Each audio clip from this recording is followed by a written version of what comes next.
What is going on, guys? How are you all doing? Now, I do apologize for the lateness of this video. I did actually have some university work that needed to be handed in by yesterday, and I haven't had a life for the last week because of this university work, but now it's done, it's handed in, and I can continue reviewing these comics for you guys finally.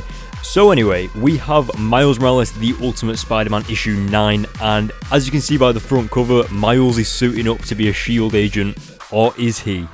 Might as well find out in the comic now, so without further ado guys, let's get into it.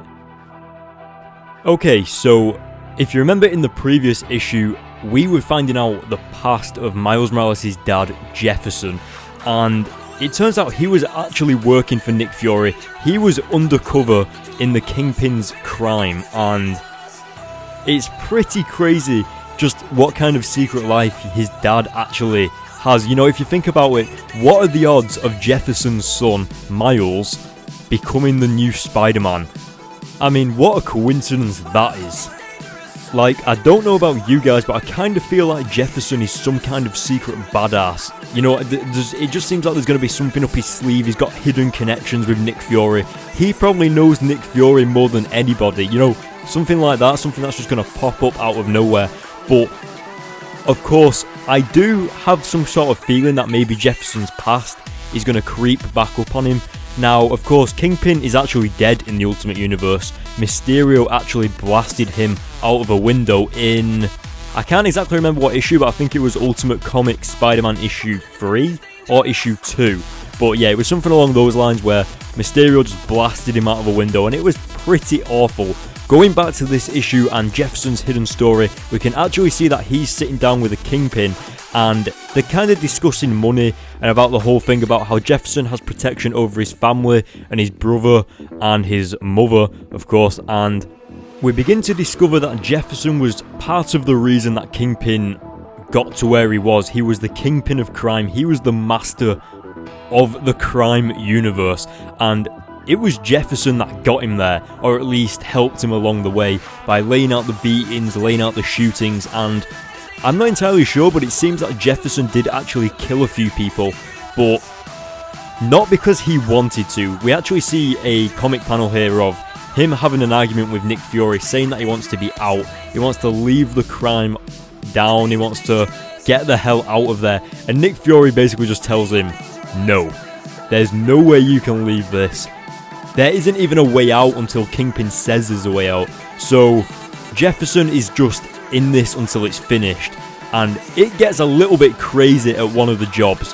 He goes to do a job with a Kingpin on what looks like a pier, and he meets up with someone called Toad. Now, I think that is an absolutely ridiculous name. Now, I know that there's actually people called Toad in the Marvel Universe, you know, like out of the X-Men. I think there's one out of the X-Men anyway. I think so. I'm not quite sure. But this might be a little bit of a reference to that character. I am still not sure. But yeah, so apparently there's this new drug, and it kind of looks like, yeah, I kind of imagine it to be NZT, or it looks like the blue pill from the Matrix. And apparently when you take this pill, it takes a few seconds or a few minutes for it to kick in, then all of a sudden you turn into some massive muscly guy. Kind of looks like the blue Kingpin, doesn't it? Just the blue version of the Kingpin. But this is a new drug that's hitting the market, and this is what Kingpin is going to use to take over the crime universe. This is how he's going to make it to the top. And they are actually, this is a bit graphic, this part, they're actually using a source, like another mutant, and they're extracting the mutant's blood, and it's kind of a bit like torture, you know, like being kept as a slave, and Jefferson doesn't like that. They're selling people to each other, and of course that kind of crosses Jefferson's morals. I absolutely love this part with Jefferson, how he kind of stands up for what's right, even though he's got to do bad things in a way. But either way, just this badass punch to Toad's face is just brilliant. And then Kingpin just picks up Toad and says, you stop when I tell you to stop, and then slams him to the ground. And I can just so imagine this being in some kind of movie or a TV series or something like that.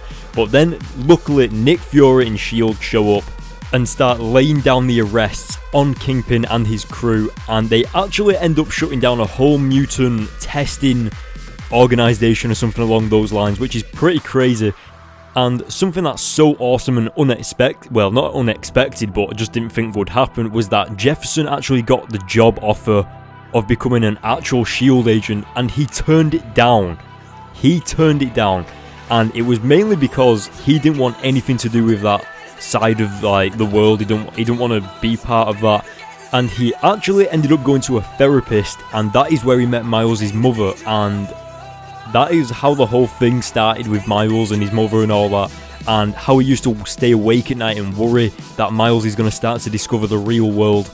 And of course, when he found out that Miles was Spider-Man, he just flipped out. He saw red. He blamed himself. I actually believe that this is one of the most emotional parts of the comic, in my opinion, was the fact that he actually realised that he had left his son. Once he came to his senses, he realised that he abandoned his own son, and it was the only thing he got left, because if you remember, Miles' mother died, so for his father to leave him as well, that's pretty like, that just shouldn't happen. But yeah, so what did you guys think of this issue? In my opinion, I absolutely loved the young side of Nick Fury and how we got to see a little bit of that, and especially because we found out Jefferson's history. Maybe he's some kind of secret badass. I kind of feel like Jefferson is maybe going to get killed or maybe kidnapped or something like that, and Miles' girlfriend has something to do with it maybe. And also, I don't know if you'd noticed, but Norman Osborn knows who Jefferson is. Like, he knows that he used to be in S.H.I.E.L.D., which means that Norman Osborn must have some kind of connection in S.H.I.E.L.D., and we should probably see how that plays out. But in case you guys didn't know, in the next Miles Morales The Ultimate Spider-Man issue, which is going to be issue 10, Miles actually unleashes a new superpower.